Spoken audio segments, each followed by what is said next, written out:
Today we're focusing on mom. Enough about baby, okay? And there is this thing I find really helpful to help with mom's assessment.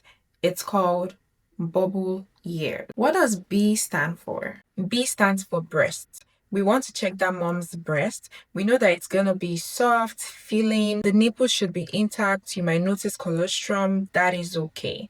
Now, something we need to report is if you notice red streaking, if the mom has feelings of being unwell, if the mom has engorgement, she has pain. These are signs of mastitis, which is an infection.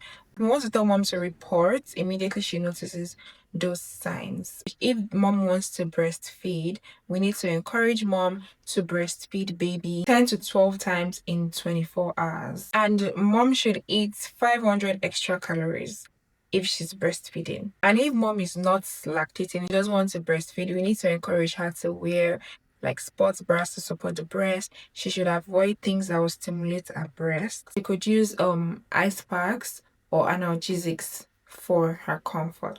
Then moving on to the letter U.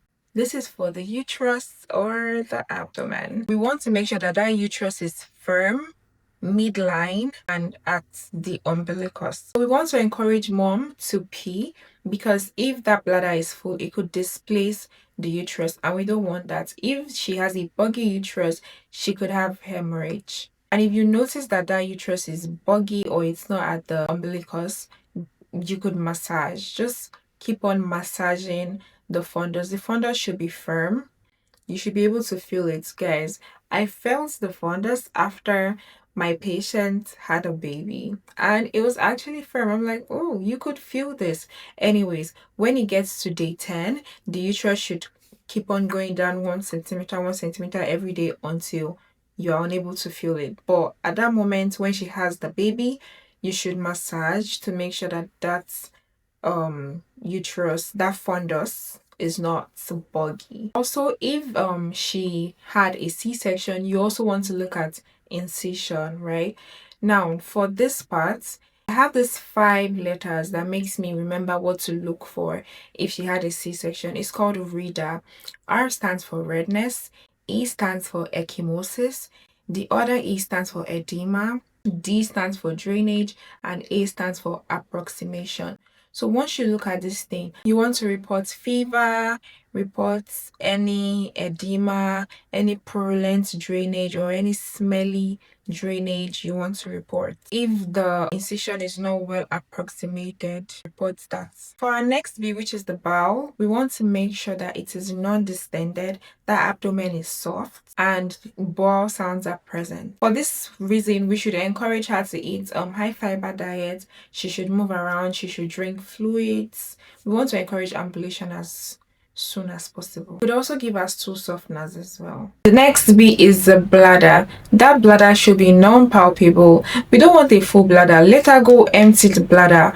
She needs to empty the bladder within 6 hours after childbirth. It is very, very important because if that bladder is full, it leads to a buggy uterus, and a buggy uterus leads to a hemorrhage, and we don't want mom bleeding out everything. It's a problem. Okay, you want to also report inability of mom to void. For the L, this stands for lochia. So we have 3 types of lochia. We have the lochia rubra, we have the lochia serosa, and we have the lochia alba. For your lochia rubra, you will see dark red blood, and this usually comes up between day 1 to day 3. For lochia serosa, usually pinkish, it comes up from day 3 to day 10. And for lochia alba, it's yellowish. It comes after day 10. You want to report excessive bleeding. Another thing you want to report is, for example, if it goes to serosa and then, or it goes to alba, then you now notice it goes back to rubra.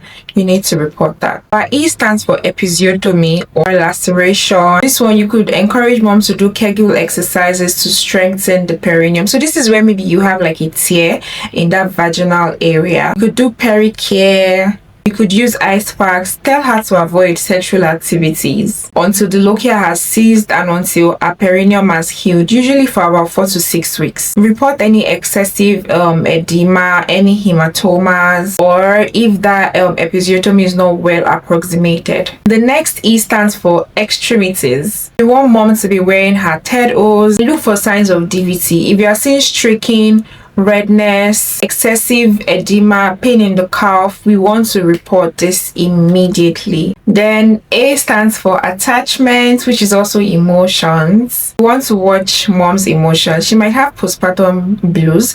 This usually occurs within 2 weeks of having the baby and it goes away. She might have tearfulness, she might have irritability, she might have insomnia. If it's within 2 weeks, it's normal, but anything exceeding 2 weeks and that feeling is still there, maybe she's having feelings of depression, feelings of harming herself and the baby, this becomes a concern and she needs counseling. Like when it starts lasting, over 2 weeks, 3 weeks, it's a problem. We want to watch and report like signs of lack of interest in newborn or suicidal thoughts or thoughts of harming the baby as well. The last one, which is R, stands for rubella, for rogam, basically the immunizations. So now we can't give rubella to the mom while she's pregnant because it's teratogenic. It could harm the baby, but once she has that baby, you could give her the rubella vaccine. Administer rogam within 72 hours if the mother is Rh negative and the baby is Rh positive. Also update the other vaccines like the Tdap, the flu and COVID vaccine.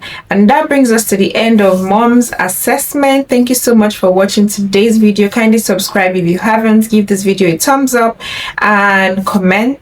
I'll see you in my next video. Bye. Thank you.